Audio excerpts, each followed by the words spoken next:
tá fazendo a primeira lavagem, que é a lavagem auto-limpeza, que tem que fazer antes de lavar qualquer roupa, você tem que fazer a auto-limpeza.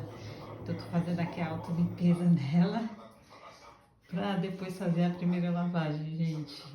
Que ansiedade que eu tava.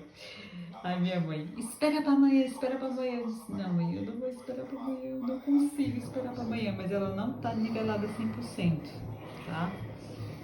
Mas não pode encostar ela na parede, ela vai ter que ficar assim. Ou então eu vou trazer ela mais pra frente. Mas se eu trouxer ela mais pra frente, gente, não vai dar certo.